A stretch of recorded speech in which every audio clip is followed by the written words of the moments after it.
Something you people have been talking about online the whole day, and this is what we're talking about, the Cybercrime Act and Amendment Bill, mostly because of this. Promotion of terrorism and cult activities will cost you 5 million shillings if the bill passes and 10 years jail term. Now compare that to sharing of pornographic material, which will cost you 20 million shillings fine and 25 years jail term. So let's go to Parliament. And the man behind the computer misuse bill, Garissa Township Member of Parliament Aden Duale, has defended it, saying it aims at protecting families from the destruction caused by pornographic materials. Duale says that Kenyans should instead focus on the proposals in the bill and not the fines he has proposed.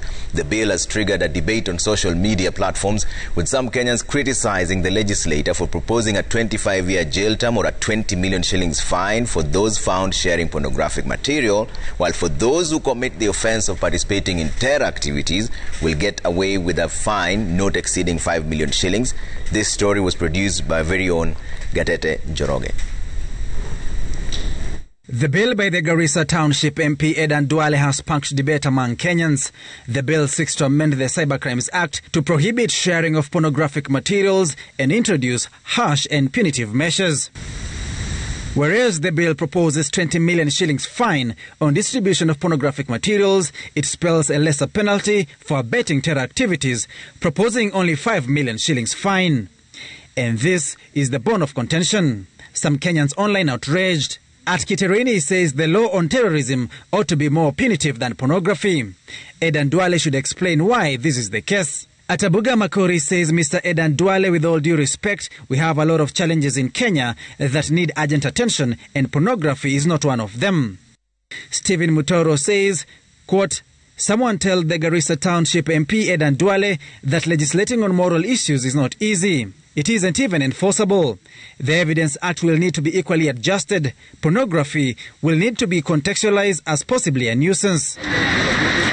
However, there are those who have voiced their support for the bill. Timothy Mutheki says, quote, this Aden Duale bill should be passed by yesterday, end of quote.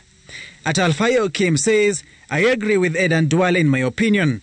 Pornography should be banned as a threat to women because it dehumanizes women into becoming sexual objects. The Central Organization of Trade Unions, KOTU, has also joined those supporting Duale's move.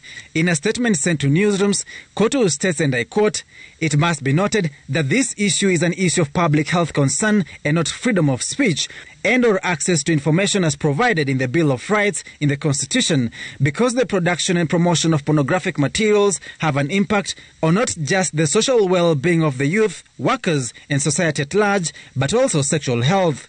It further says, and I quote, this censorship will go a long way in protecting our children who are currently being exposed to pornographic content while on the internet.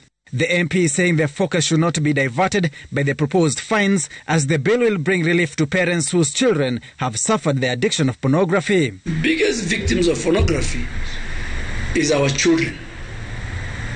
In fact, I'm not bothered about the adult, but they have a choice. Our children who can now access telecommunication gadgets can access the internet and watch anything, any type of pornography. It affects the mind, it affects the soul, it affects the body, it affects the character of the child. Duale is also proposing a ban on all the sites propagating cult, terrorism, and extreme religious activities, which he attributes to the recent murder cases witnessed in the country involving close family members and friends. We cannot be in a country that allow each and everything to flow within the internet. You know, the global internet is a threat to national security, is a threat to family values, is a threat to the financial system through hacking. The former National Assembly Majority Leader has urged Kenyans who have issues with the bill to submit their proposals, as the bill is yet to go through the public participation stage before it is debated in the House. Views of Kenyans on how to improve my bill, how to add more, they can add more. They can even increase the penalty. They can reduce the penalty. They can introduce new other issues, in as long as it doesn't affect the content and the form and the structure of my bill. Yes. And then finally, even the president of the Republic of Kenya before you are sent to my bill.